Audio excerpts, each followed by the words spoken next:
ان مظلوموں کو جن کو مستضعف بنایا گیا ہے انہی کو اس دنیا کا پیشوا بنائیں گے، اس دنیا میں طاقت انہی کے ہاتھ میں دے دیں گے۔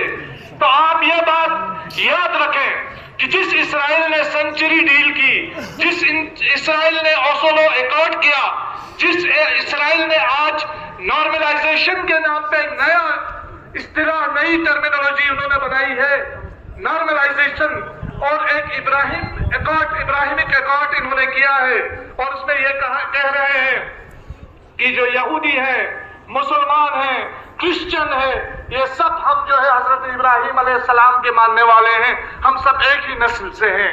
اور اس جھوٹے اور فریب دینے والے تمام ایکارڈز کی کلی کھل گئی ہے۔ اور آج ہم دیکھتے ہیں جب فلسطین پہ بمباری ہوتی تھی، غزہ کے اندر لوگوں کا قتل عام ہوتا تھا، ویسٹ بینک کے اندر لوگوں کا قتل عام ہوتا تھا، غرب اردن کے اندر لوگوں کا قتل عام ہوتا تھا، تو فلسطینی پتھر لے کر، غلیل لے کر اسرائیلیوں کا مقابلہ کرتے تھے۔ لیکن اب حالات بدل گئے۔ اب اسرائیل کا آئرن ڈوم وہ بھی ڈیٹیکٹ نہیں کر پاتا ہے، فلسطین سے میزائل کی بارش ہوتی ہے اور اسرائیل کو دندان شکن جواب ملتا ہے۔ یہ اس بات کی نوید ہے کہ فلسطین کی آزادی کا وقت عنقریب ہے، اور اسرائیل کے جتنے بھی حواری ہیں وہ پوری دنیا میں آئسولیٹ ہو رہے ہیں۔ عزیزان محترم، آپ نے حال ہی میں دیکھا کہ جس طریقے سے سعودیہ اور ایران کے مابین دوستی ہوئی ہے، جس طریقے سے جو ویسٹ ایشین کنٹری سے، جو ایسٹ افریقن کنٹری سے یا سینٹرل ایشین ممالک ہے، اس وقت شنگھائی کوآپریشن بنا، اس وقت برکس بنا ہے، تو اس سے امریکی جو انفلوئنس ہے، جو امریکی ون ورلڈ آرڈر ہے، اس کا جو ہے کلی کھل گئی ہے۔ اب وہ کسی کام کا نہیں۔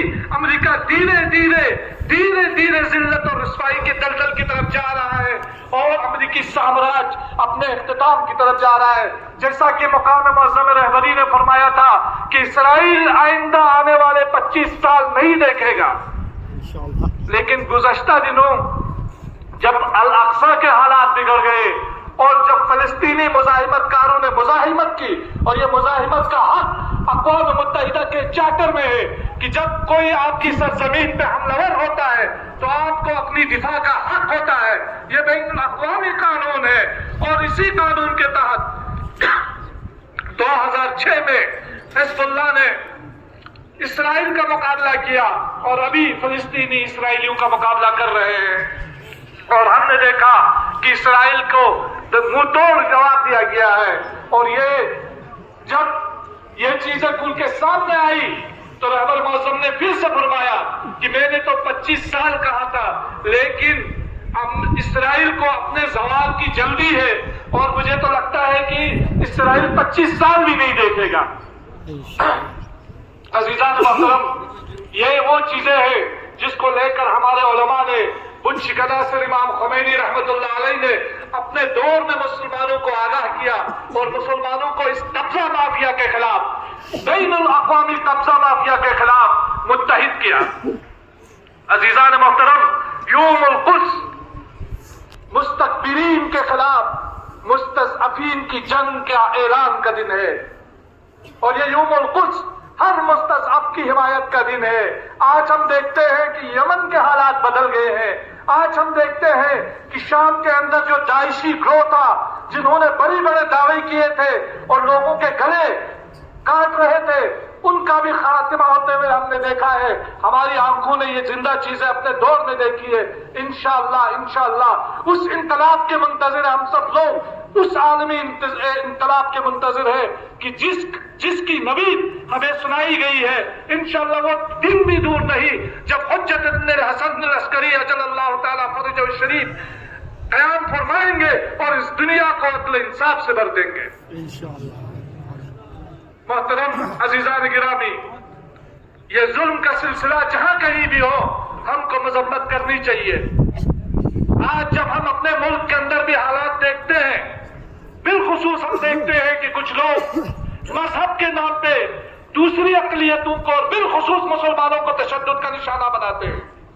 कहीं पे आप देखते हैं राम नवमी के नाम पे मस्जिद अजीजिया को बिहार में निशाना बनाया जाता है। कभी छत्तीसगढ़ के अंदर लोगों को कब विजिलेंटीज मार देते हैं।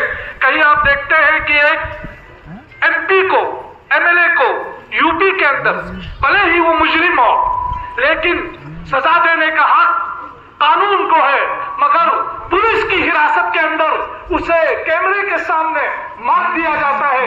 लेकिन आज बदकिस्मती के साथ मुल्क के हुक्मरानों को चाहिए कि जुल्म का नंगा नाच बंद होना चाहिए। ये मुल्क के मुफाद में नहीं है। हमारे आसपास दुश्मनों की कमी नहीं है, इस मुल्क में दुश्मनों की कमी नहीं है। लिहाजा आप अपने ही मुल्क के अंदर ये खाना जंगी का माहौल पैदा मत कीजिए। इख्तिदार आता है, चला जाता है, लेकिन इख्तिदार में आने वाला भी हमेशा के लिए नहीं है, इख्तिदार से चला जाने वाला भी हमेशा के लिए नहीं है, लेकिन ये मुल्क हमेशा रहने वाला है। लिहाजा इसके इस्तेहकाम की जिम्मेदारी इस मुल्क के सरबराहों की है। और ये जो कानून को हाथ में लेकर जुल्म बर्बरियत का नंगा नाच खेल रहे हैं, उनको लगाम लगाने की जरूरत है।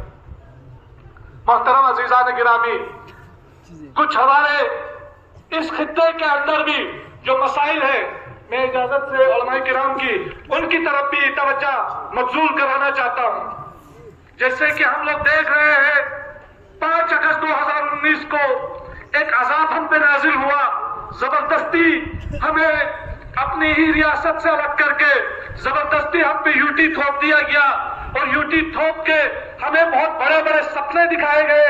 और उन सपनों में एक सपना यह था कि आपके यहाँ तो पानी की नहरें चलेंगी, पैसों की कोई कमी नहीं है, लोगों को जो है रोजगार हाथों हाथ मिलेगा। लेकिन पिछले 3 साल से हम देख रहे हैं, पिछले 3 साल से हम देख रहे हैं कि करगिल को 1965 की जगह में लाके इस यूटी ने खड़ा कर दिया है। अभी हाल ही में हमारे ऑनरेबल एलजी साहब, नए एलजी साहब तशरीफ लाए हैं।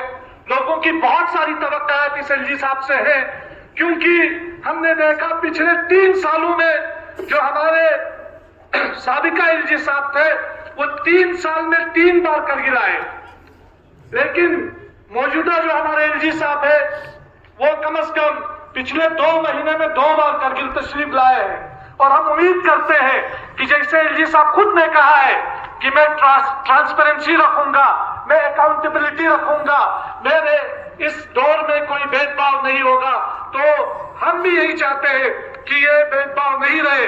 क्योंकि पिछले 3 साल में एलजी साहब तो 2 बार तशरीफ लाए, लेकिन एलजी साहब के नीचे जितने भी सेक्रेटरी हजरात हैं उनको तो कभी करगिल का नक्शा ही याद नहीं है, उनको पता ही नहीं है कि करगिल यूटी लद्दाख के अंदर है। मोहतरम अजीजान गिरामी, आप जम्मू कश्मीर भी यूटी बना, लद्दाख भी यूटी बना। जम्मू कश्मीर के अंदर जितने भी जेकेएस ऑफिसर्स थे उनका प्रमोशन हो रहा है, हमारे यहाँ प्रमोशंस के बगैर बैठे हुए हैं। वहां पीएचडी जो होल्डर्स थे वो सारे बच्चे जो है उनको जॉब्स लग रही है। हमारे पीएचडी जो स्कॉलर्स हैं वो इस वक्त सड़कों पे घूमते हुए नजर आ रहे हैं। बड़ी मुश्किल से, बड़ी मेहनत करके हमारे गरीब लोगों ने अपने बच्चों को पढ़ाया, उनको तरबियत दी, तालीम दी, लेकिन आज वो बेरोजगार घूम रहे हैं। और इस वक्त और तो अब और एक हमला जो हमारे ठेकेदार तबके पे हो रहा है। पहले क्या होता था कि हमारे ए क्लास, बी क्लास, सी क्लास के ठेकेदार होते थे, उनका टेंडर होता था, उनको उस टेंडर के हिसाब से उनको ठेके वेके मिल जाते थे, तो वो थोड़ा अपना घर बार चला पाते थे। लेकिन अब सेक्रेटरी साहिबान ने एक ऐसा टेक्निकल गेम खेलना शुरू किया है कि अब 30 करोड़ 40 करोड़ का टेंडर एक साथ करते हैं, ताकि कोई लद्दाखी जो कॉन्ट्रैक्टर है उसमें फाल ही ना हो सके। तो इस गेम को हम समझते हैं, और इस गेम को समझते हैं, और ये गेम ये है कि हमें इकोनॉमिकली वीक किया जाए, हमें इक्तिसादी तौर पर कमजोर किया जाए। पूरा हिंदुस्तान के अंदर करगिल एक ऐसा मुकाम है जहां 60% खुबानी की प्रोडक्शन होती है। 60% में हजारों मेट्रिक टन में करगिल जो है वो एप्रिकॉट प्रोड्यूस करता है। एक नेशनल रिसर्च सेंटर नहीं है। जीआई टैग मिलता है, चंथन तक आपको जीआई टैग कोई ना कोई चीज मिल जाती है। करगिल में क्या जीआई टैग लेना हराम है? ये क्या वजह है, क्या पैसा? हमारे यहाँ आप देखें, अब लोगों को अपने ही वहां दरिया से बजरी निकालने में परेशानी है। आम लोग मकान नहीं बना सकता है, आम ठेकेदार बजरी नहीं निकाल सकता। भाई एडमिनिस्ट्रेशन कोई ऐसा मैकेनिज्म पैदा करो कि कम से कम लोग रॉयल्टी भरे, वो ले कम से कम, और कंस्ट्रक्शन में वो काम आ सके। यहां लेकिन अंधेर नगरी है, और मुख्तलिफ जुबानों को, जिन जुबानों का कोई भी आशिना नहीं है इस इलाके में, उन जुबानों को जबरदस्त हमारे ऊपर थोपने की कोशिश की जाती है। हमारे ऊपर जो कल्चरल अटैक हो रहा है, कभी माह रमजान मुबारक में ले जाके मौसीकी के प्रोग्राम करेंगे एप्रिकॉट ब्लॉसम के नाम पे। 3 साल नाचने के अलावा इस यूटी ने कोई काम नहीं किया, नाचने नचाने के अलावा कोई काम नहीं किया। आप बताओ मैं झूठ बोल रहा हूं? सही बात।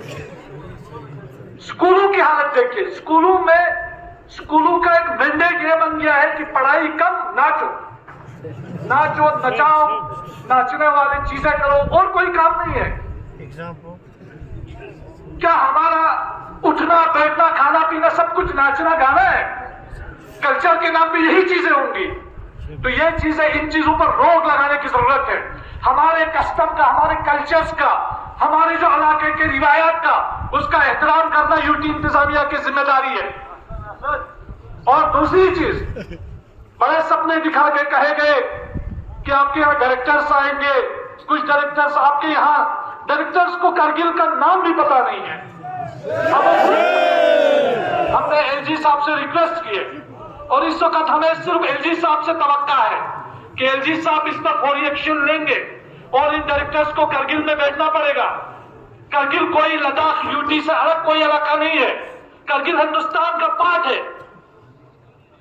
अजीजान मोहतरम, ये बातें बताना बहुत जरूरी है। इस वक्त हमारे जो स्टूडेंट्स हैं, वेरिफिकेशन पे वेरिफिकेशन, उनके लिस्ट पे लिस्ट, पता नहीं क्या क्या चीजें, एक चीज मैं यहां लिख के लाया था, लेकिन देर हो रही है, मैं बहुत जल्दी इख्तिसार के साथ इन चीजों को आगे ले रहा हूं।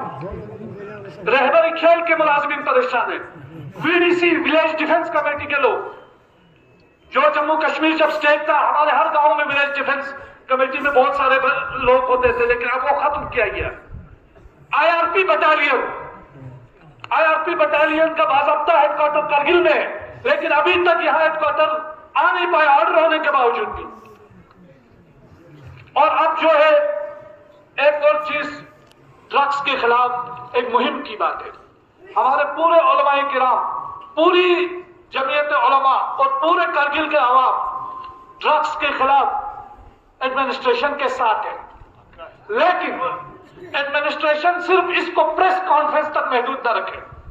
शाम को एक प्रेस कॉन्फ्रेंस, सुबह एक प्रेस कॉन्फ्रेंस, इस चैनल पे, यूट्यूब पे आ जाओ, उसमें सर्कुलेट हो जाओ, व्हाट्सएप पे पूरा एडमिनिस्ट्रेशन व्हाट्सएप पे बैठा हुआ होता है।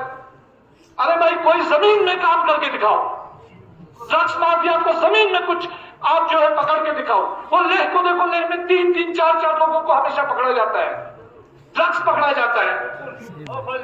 तो ये चीजें एडमिनिस्ट्रेशन को समझने होती है। ये पीआर एक्सरसाइज से एडमिनिस्ट्रेशन को बाहर आना चाहिए।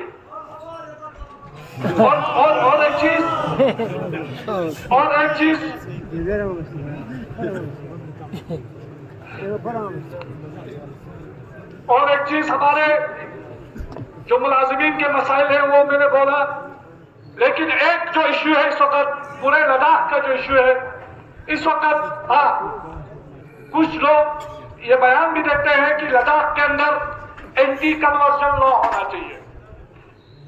हम शुरू से ये बोल रहे हैं कि ये एंटी कन्वर्जन लॉ नहीं होना चाहिए, ये कॉन्स्टिट्यूशन ऑफ इंडिया के खिलाफ है। ये बुनियादी जो हिंदुस्तान के बुनियादी कवानीन है, उसकी बुनियाद असास के खिलाफ है। इस तरह के किसी भी कानून की कोई अहमियत नहीं है। हाल ही में हमारे लद्दाख के बौद्ध मजहब से ताल्लुक रखने वाले लोगों के मजहबी पेशवा दलाई लामा के बारे में काफी चीजें हुई।